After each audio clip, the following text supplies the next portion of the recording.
Hey everyone, today we're pulling back the curtain on the hidden world of investment advice. We're going to talk about the invisible pressures that really shape the choices being made with your hard-earned money. And you might find that the safest advice, well, it isn't always what's best. Let's get right into it. Okay, so picture this. You sit down with a financial advisor, and you trust them, right? I mean, that's the whole point. But have you ever stopped to wonder how they really decide where to put your money? What's actually happening behind the scenes that guides their hand when they pick one fund over another?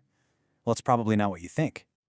All right, to really get what's happening now, we've got to jump in a time machine for a second. We need to go back, maybe a decade or so to see how business used to get done. It was, let's just say, a very, very different world. It really wasn't that long ago that the whole game was just persuasion. If you were a fund manager, your job was to get advisors to recommend your products. And how'd you do that? Well, you'd try to get their attention by sending them perks, gifts, basically anything to get on their good side and hopefully get their business. So what kind of gifts are we talking about here? Well, think about things like great tickets to a big Maccabi Tel Aviv game, for example. Small perks, big fancy dinners, anything to build a relationship and stand out from the pack. But yeah, as you can imagine, regulators started looking at all this and thinking, this feels like a problem. And this is where it gets really serious, because from a regulator's point of view, this was not just some friendly gift exchange. No way. They saw it as a massive conflict of interest. I mean, let's be blunt about it, they basically called it what it was, a form of bribery. It was all designed to make the advisor loyal to the fund, not to their actual client, which is you. So how did this all blow up? Well, there's this one famous story that really became the breaking point, the final straw. During a World Cup, a big firm called Excellence decided to throw this just massive barbecue, and they invited pretty much every investment advisor they could find. Regulators saw this and just went, nope, that's it, we're done. And they stepped in and shut the whole thing down. That one event was basically the end of that gift-giving era. And today, oh man, the rules are so strict. No gifts, no benefits, period. Okay, so that whole world of persuasion and perks is gone. It's illegal. And a whole new system has risen up to take its place. But, and this is the really interesting part, this new system creates its own set of pressures, a completely different kind of dilemma for the modern advisor.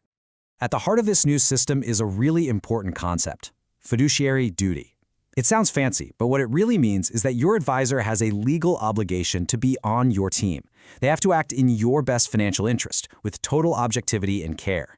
Their loyalty is to you and only you. But here's the catch. How does an advisor prove they're being objective, right? I mean, if they recommend something and it goes south, how do they defend themselves? How do they show they weren't just being careless? Well, the easiest, simplest, and safest way is to just point to the numbers. They can justify every single choice with cold, hard performance data. And this leads to what you could almost call a defensive strategy. It's pretty straightforward, really. An advisor logs into their system with all these automated rankings. They just look at the top of the list, see which funds have been performing the best lately, and then they recommend those. It's the safe play. I mean, who's going to argue with you for picking the winner? It's all about minimizing risk. For them. So what's the big takeaway here? This new system, the one that was created to protect you, has this unintended side effect. It actually encourages advisors to just follow the machine's script, right? To just read the data and do what it says. Thinking outside the box or having a unique insight becomes super risky. Sticking to the top of the performance charts, that's safe. But what happens when someone decides to rip up that script? What are the real, high-stakes consequences when an investment firm makes a really bold call that goes completely against the popular wisdom? Well, let's look at a perfect real-world example of this. So, a few years back, there was this one major investment house, and they made a massive, massive bet. They decided Chinese tech stocks were the future, and they went all in. And to raise the cash for this big move, they sold off their holdings in the US and Israeli markets, which were pretty hot at the time. But, as we all know, the market doesn't always do what you expect. And the results were just, wow. They were dramatic. That year, the Israeli market went on an absolute tear. It was up something like 30%. The US market also had a fantastic year, up around 20%. And that huge bet on Chinese tech, it actually went negative thanks to some sudden government regulations over there. Their big, bold move had backfired, big time. Now, in the system we live in today, A system totally driven by performance numbers. There is absolutely nowhere to run, nowhere to hide from results like that.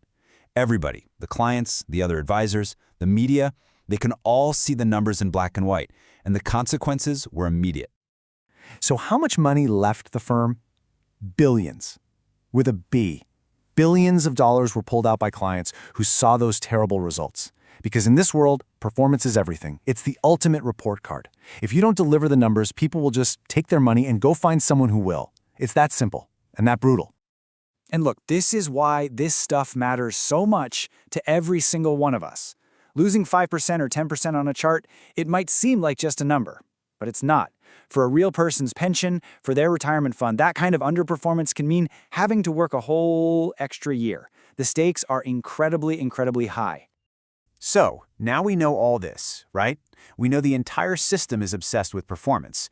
The big question is, how can you use that to your advantage? How can you get a clear, unbiased look at how your own investments are doing?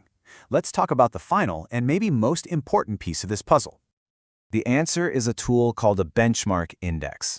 The best way to think about it is like a yardstick. It's the official measuring stick for your investments. It's a standard, something like the S&P 500 for big US stocks, that you can hold your own portfolio up against and see, really clearly, how you stack up. And using a benchmark is actually super simple, but it's so powerful.